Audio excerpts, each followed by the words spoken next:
Thank you very much, sir, for giving me the opportunity. And in fact, I would like to start by giving my thanks to all the speakers who have participated in this important bill. And right from Syed Nasir Hussain ji, Raghav Chadda ji, Shambhu Patel ji, Sagarika Ghosh ji, Kanimoy ji, Ghanshyam Tiwari ji, Ramji Lal Suman ji, Niranjan Reddy ji, Shri Brijlal ji, Sulata Dev ji, HD, former Prime Minister who is also here, HD Devegowda ji, Fauzia Khan ji, Santosh Kumar ji, Bhim Singh ji, Haris Biran ji, Geeta Chandra Prabha ji, A. Rahim ji, Parmal Salam Singh ji, Mission Ranjan Das ji, Ramchandra Jangra ji, Ajit Madhavrao ji, Priyanka Chaturvedi ji and Sushmita Dev ji. And I thank each and everyone who has heartfully participated in this debate. And through this debate, many suggestions which are very, very important for us as a ministry to know.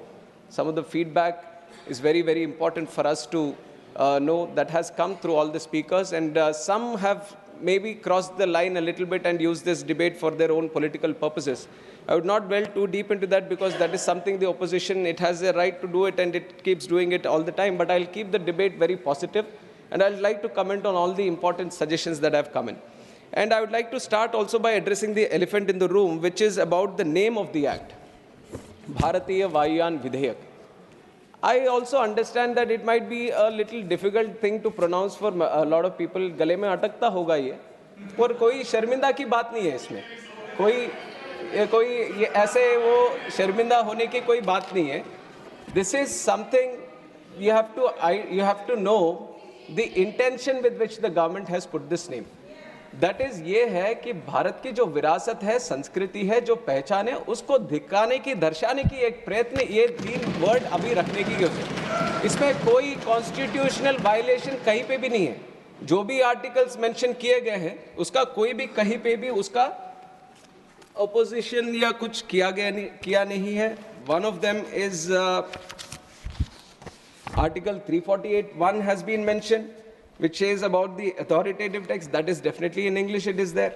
And also the bill is, it's been mentioned about Article 120, but that also there is no violation about it. And the official language act also, it is in accordance with it. So there is no point of constitution, but there might be a feeling that something has been imposed.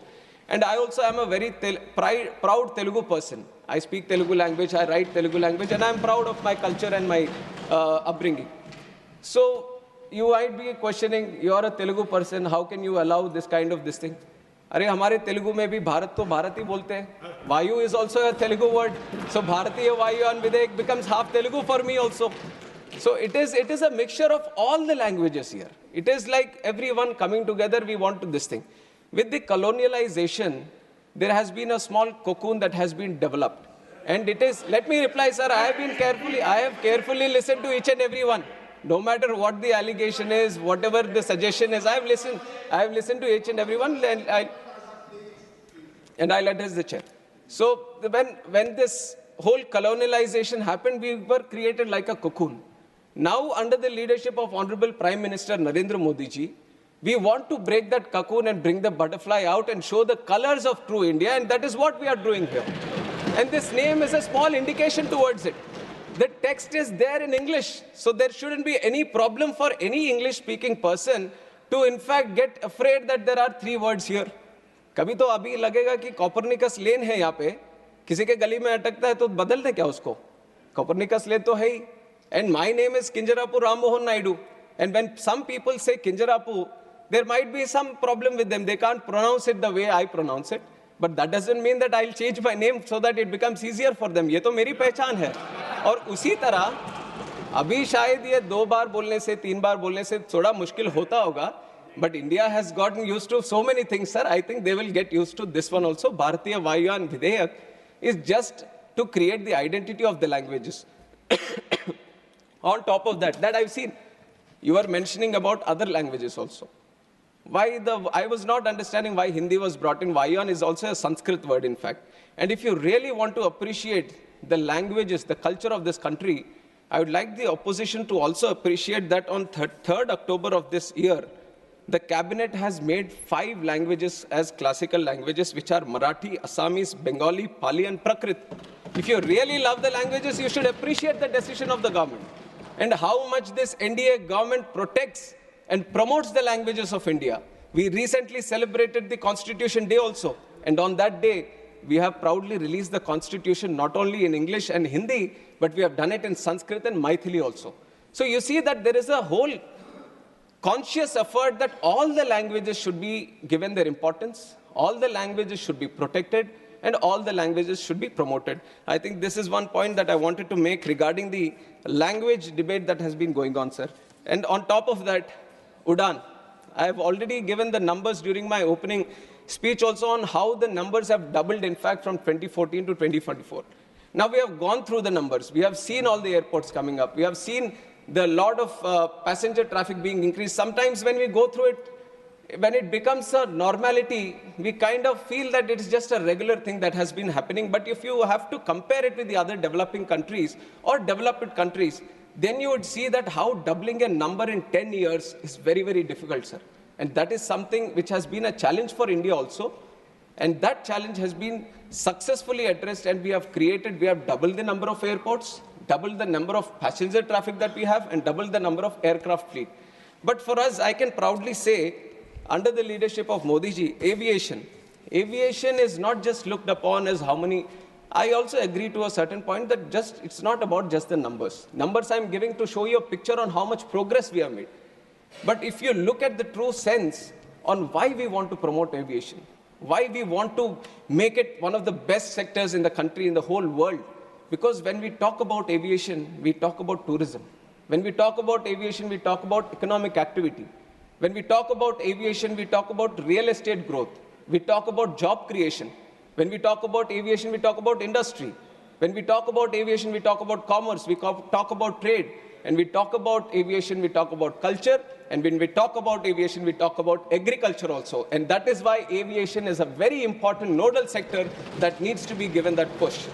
And with this idea, I'll get some water, sir. Please.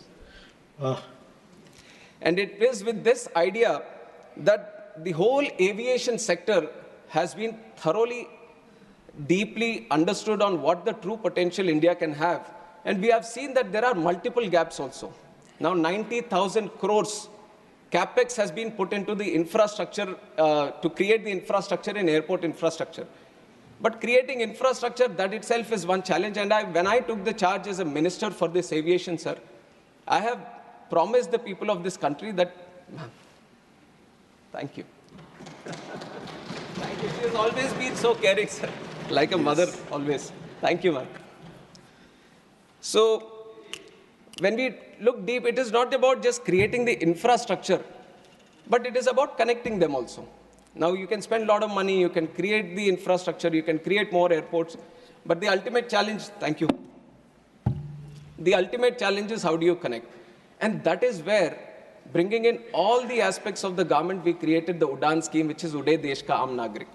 Through the Udan scheme, the challenge of these airlines, because it is a market-driven industry, where they feel there might be a non-viability in running a route, the government has taken the responsibility a little bit on himself, and it has said that why don't we provide the viability gap funding? It was the first time that it has been done at such a large scale, and through the Udan scheme, now we have started 609 routes in the country in just 8 years span of time. Nowhere in the world you would have seen such a scheme, which has been run by the government itself, so that the non-viable routes, the airlines can come and start the routes and facilitating the routes. And we have operationalized 86 airports under Udan. And out of these 86 airports, 20 were underserved, but 66 airports were totally unserved. What I mean by unserved is that not a single flight was going to these airports. But that was a challenge the government has taken up. Now we have constructed the airports, but we have to start the airline connectivity also. And through the Udan scheme, we have given the viability gap funding, and we were able to run all these airports. We were giving them those connections, which was very, very required for the people of that state or of that region or of the airport. And we have operationalized 86. And we can proudly say that Udan has been a real success story of the Indian aviation, which are showcasing to the whole world under the leadership of Narendra Modi ji.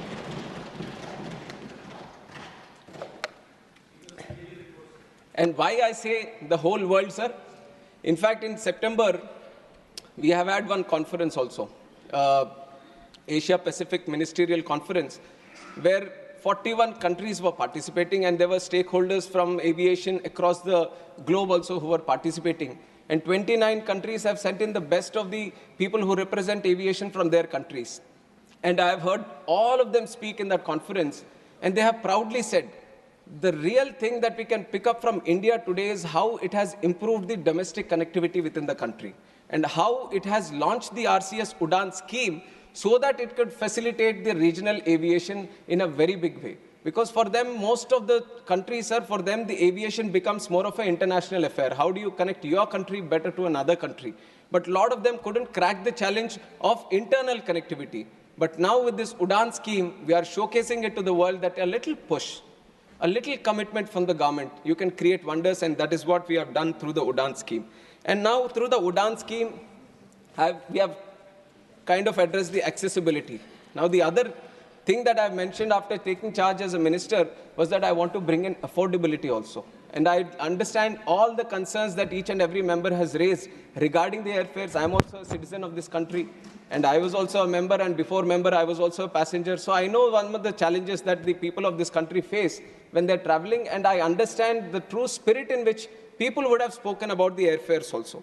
But you have to understand that airfares regulation is, this debate has been there for quite some time, sir, and internationally also the process that they follow is they keep the aviation air ticket mechanism as a very deregulated sector, because that is how the whole sector moves forward. That is how there is a win-win situation for everyone. The market plays its game, and everyone gets facilitated in the process, and this is an international procedure.